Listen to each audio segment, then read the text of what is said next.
Well, this is TVC News. Thank you for joining us. We'll begin this hour with the war against smuggling, as operatives of the Adamawa Taraba State Command of the Nigeria Customs Service have seized contraband items worth 232 million naira smuggled through the waterways bordering both states.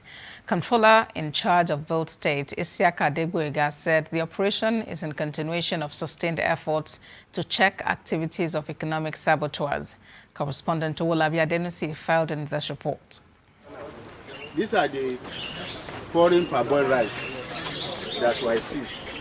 The smugglers are now capitalizing on security challenges in the northeast to smuggle contraband items into the country. These contraband items include foreign rice and urea fertilizers, which Boko Haram fighters use to make explosives, and their new route is through the nation's waterways. The men of the Nigeria Customs Service have been quick to catch onto their game band, have moved to curb the activities of the economic saboteurs, despite the insecurity in the northeast region. Their efforts recently yielded the desired results following the interception of contraband goods worth 232 million naira on the waterways in Adamawa and Taraba states. You can see this fertilizer, urea fertilizer, are being used to manufacture explosive.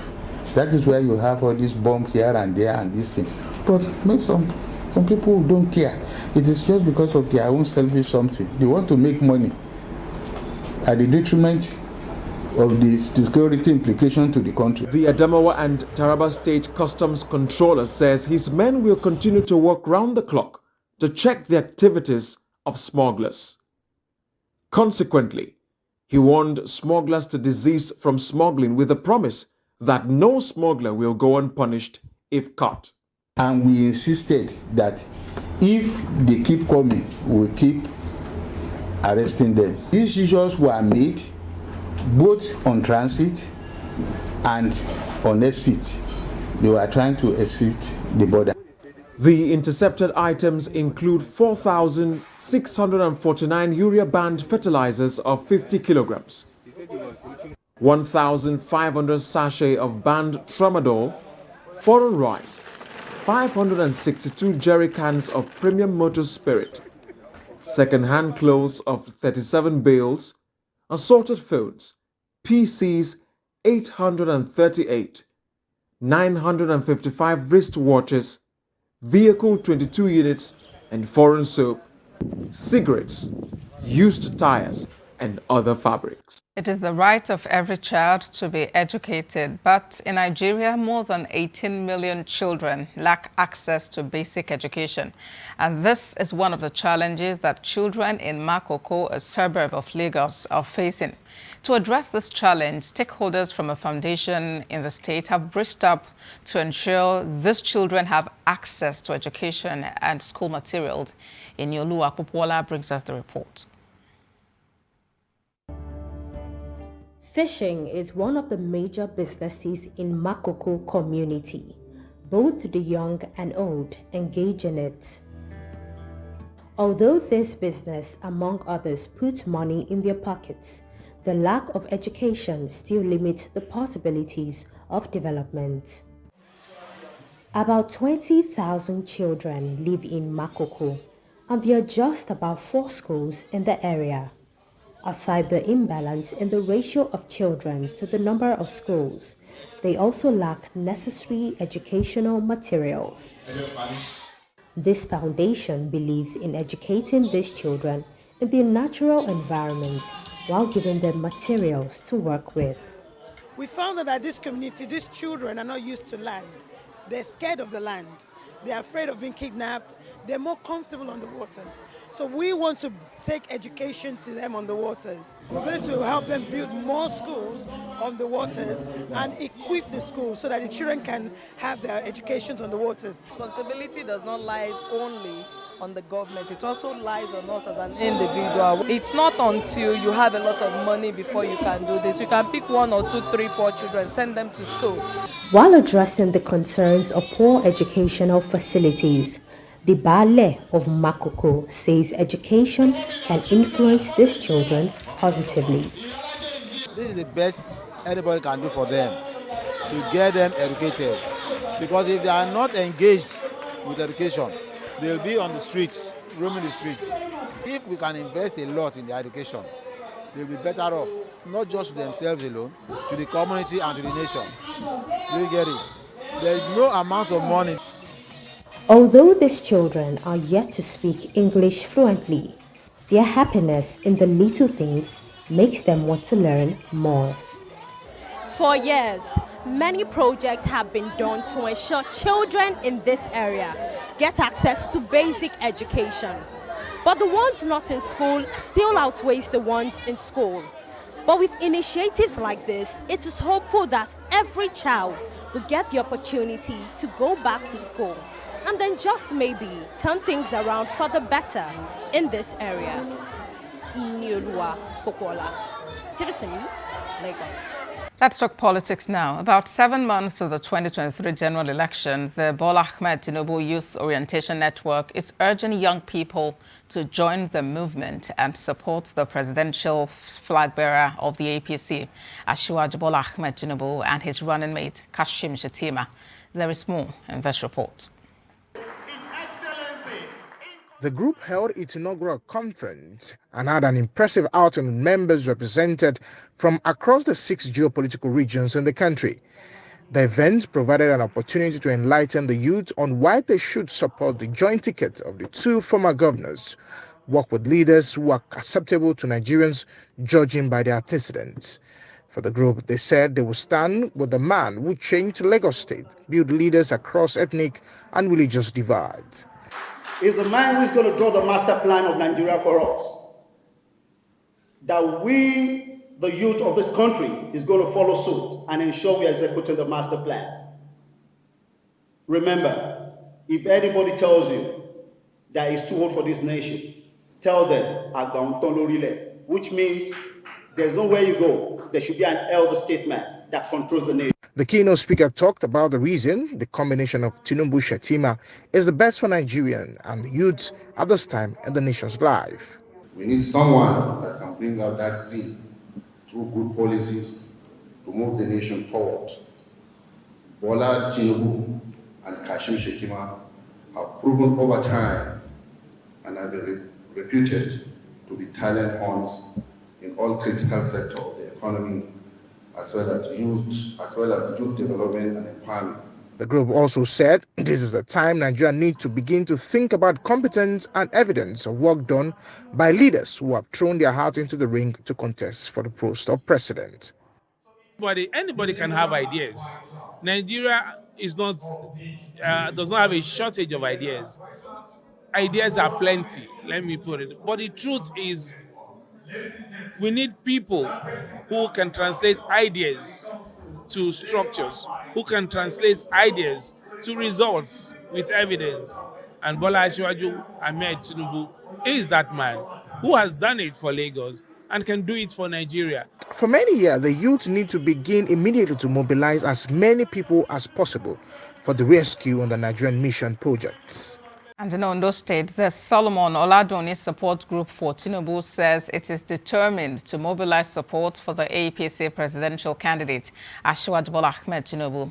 Coordinator of the group, Abiodun Ogunbi, said members are committed to sensitizing the electorate across party lines to vote for the APC standard bearer. Ayodeji Muradeyo has details. With 6 months to the 2023 elections, more support groups have continued to drum up support for the All Progressive Congress APC presidential candidate Asiwaju Bola Ahmed Tinubu and his running mate Senator KashimShettima in Ondo State. The latest support is coming from a group, the Solomon Oladuni Support Group for Tinubu. Members of this group cut across political parties who expressed determination to take the message to the grassroots. Oladuni Solomon. The chairman of the group, Abiodun Ogunbi, said the meeting became imperative to strategize and galvanize more support for Tinubu at the grassroots. Ogunbi, a former member of the State House of Assembly, said the former Lagos State governor and his running mate are tested politicians who have the capacity to move Nigeria forward. Talk to our people, how they will go to their ward, to their local government and start doing work, mobilize for Asiwaju Bola Tinubu so that he can win the general election that is coming. It's not by party, it's about Bola Ahmed Tinubu. Members of the group expressed hope that Tinubu will emerge victorious in 2023 because of his track record and visionary leadership style. To work in conjunction with what has been in existence as a human being to elect a leader, capable leader, passionate leader, effective leader, pronounced leader. We're talking about leadership. The band of Unifers, Asiwaju Ahmed Tinubu is a good-getter and somebody that I know that he will take us to take us higher in the country. We are here today to sensitize ourselves on the work ahead of us, because this Tinubu 2023 project is a serious project which we must be serious with. We cannot afford to take it with levity and that is why we are mobilizing ourselves, both men and women, across the 18 local governments of Ondo State. Members of this group are determined to take the campaign to the grassroots to ensure that the APC presidential candidate wins in 2023. Ayodeji Moradeyo, TVC News, Akure. To Adamawa State, where the federal government has commenced the disbursement of 20,000 naira grants to 4,786 vulnerable women and youth there. Speaking at the flag-off in Yola, the Minister of Humanitarian Affairs, Disaster Management and Social Development, Sadiya Umar Farouk, said the grant was distributed under the Conditional Cash Transfer Scheme. Correspondent Owolabi Adenusi filed in this report. In this hall are vulnerable people carefully selected to benefit from the federal government's cash grant. The grant for the Vulnerable Groups GVG program was introduced in 2020 to sustain the social inclusion agenda of the Buhari administration, improved productivity, and ease poverty in the land. The exercise was an e-consolidation of the National Social Investment Program NSIP, designed by government to lend a hand to the poorest and vulnerable citizens in the country. The program is to cover 4,786 beneficiaries in Adamawa State, and 70% of the beneficiaries are women, while the remaining 30% are youths. The federal government has paid more attention to generating solutions to address the plight of the poor and vulnerable in the country, despite the economic challenges the administration inherited. The minister added that 67 additional beneficiaries are to be trained as independent monitors on its second STEAM, National Social Investment Program NSIP, onboarding of independent monitors. The federal government is also on track to lift 100 million Nigerians out of poverty by 2030. This program has been acclaimed by many to be the largest and most ambitious social protection program in Africa, and is currently attracting many partnerships with even international development partners. Governor Amadu Umaru Fintiri expressed gratitude to the federal government for the efforts to pull Nigerians out of poverty. The beneficiaries also thanked the federal government for the gesture. These programs have impacted positively on about 69,000 citizens of the state. I will say that I'm very happy because of the little they give me, because I will make sure that I use it and make use of it to myself, to my family and the rest. She said, Mr. President said, you have to reduce poverty. Today, from that 70, poverty in Nigeria is 43%. The trained program monitors were given iPods for effective monitoring at the end of cash disbursement. In Bayelsa State, more than 1,000 small-scale business owners have become the first beneficiaries of the Conditional Cash Transfer and Cash Grants for Vulnerable Groups policy of the federal government. The beneficiaries were drawn from the 8 local government areas of the state. This took place at the official flag-off of the scheme in Yenagoa, the state capital. The Minister of Humanitarian Affairs, Disaster Management and Social Development, Sadiya Umar Farouk, arrives at the DSP Alame Saya Banquet Hall for the flag-off of the cash grant and onboarding of independent monitors to ensure the success of the scheme. The sum of 20,000 naira is disbursed to the successful applicants, which include the elderly, widows, and persons with disabilities. According to the Honorable Minister, the grant is meant to increase the income and productive assets of the beneficiaries. This program is geared towards supporting our people to graduate them out of poverty into a productive life. We are giving 20,000 naira cash grant to these individuals for them to go and start their small businesses. So it's a form of empowerment towards poverty reduction. So the slot given to the states is 500. Then there are slots given to the senators and the National Assembly member. 100 slots. The same what they are giving here, they are giving to other states. So if they have given to other states the same 20,000 naira, then Bayelsa at least we need to appreciate them first. Some of the beneficiaries also expressed their gratitude to President Muhammadu Buhari for the laudable scheme. I'm into frozen food business. I sell ice fish, chicken and other foodstuff. I feel grateful because my business was already suffering loss, but with this grant now, I'll be able to start up from where I stopped. I want to thank the federal government, especially the President Muhammadu Buhari. Thanks for the grants. I run a POS business, so I'm going to add it to my capital. The grant, which cuts across the 36 states of the Federation, is part of the $1 billion earmarked annually for the social investment program by the federal government. The Lagos State government believes culture is an essential ingredient to the development of the nation, hence the need for it to be harnessed.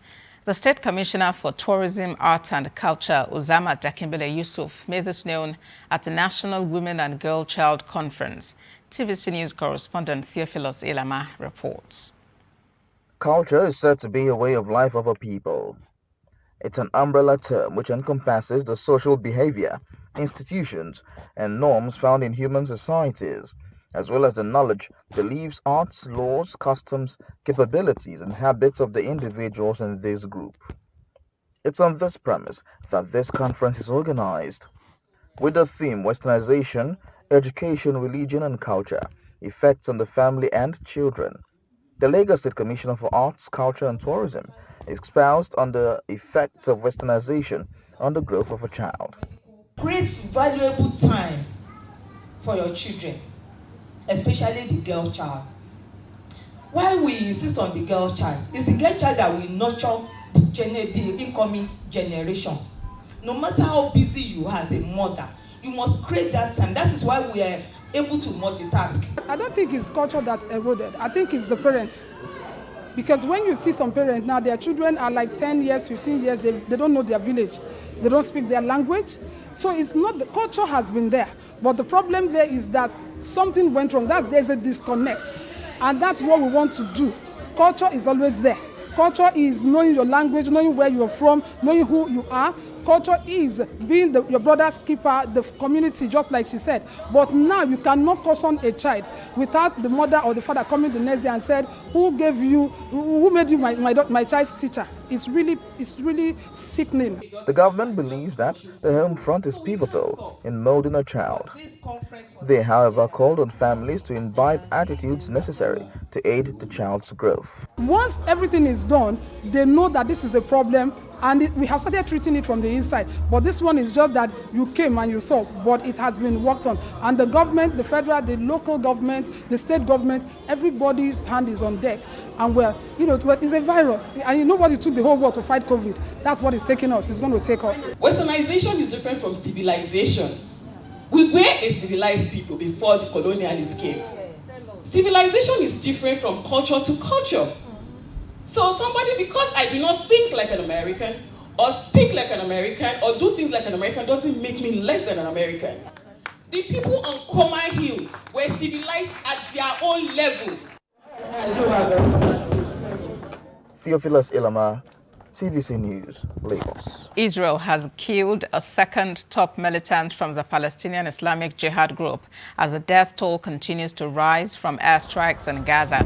6 children and several PIJ fighters, including leaders Khalid Mansour and Tasreh Jabari, are among the 32 Palestinians reported to have died. According to an Israeli official, nearly 600 Palestinian rockets and mortars have been fired at Israel since Friday. Israel says it launched the operations due to immediate threat from PIJ. The latest violence is the most serious flare-up between Israel and Gaza since an 11-day conflict in May 2021 left more than 200 Palestinians and a dozen Israelis dead. The Israeli military is warning this latest operation, codenamed Breaking Dawn, could last for a week. On Sunday, Palestinian rockets fired from the Gaza Strip reached Jerusalem for the first time since the 2021 conflict. The attacks came after Israel killed senior PIJ leader Khalid Mansour in an airstrike on a house in Rafah refugee camp in southern Gaza.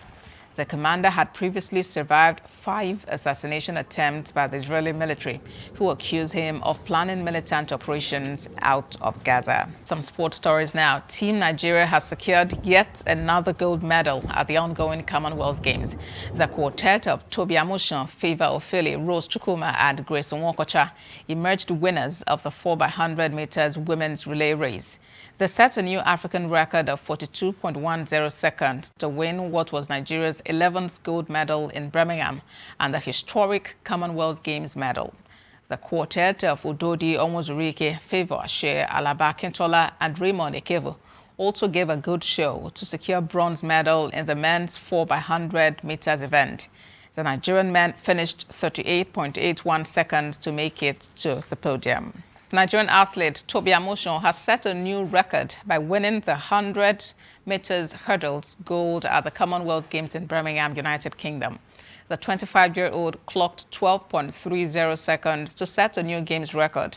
This is coming 2 weeks after she became the first Nigerian athlete to win a World Athletics Championship gold as she stormed to victory in the women's 100 meters hurdles in Oregon. Ms. Amusan, who had obliterated the world record in an astonishing semi-final where she clocked 12.12 seconds, powered over the line at Hayward Field in 12.06 seconds. Her winning time will not be recognized as a world record, however, due to a strong following win of 2.5 meters per second. Jamaica's Brittany Anderson took silver in 12.23 seconds, while Olympic champion Jasmine Camacho Queen of Puerto Rico claimed bronze in 12.23 seconds. Tobi Amusan had produced a jaw-dropping world record in the semi-finals, smashing the previous best mark of 12.20 seconds held by Kenny Harrison of the United States in 2016.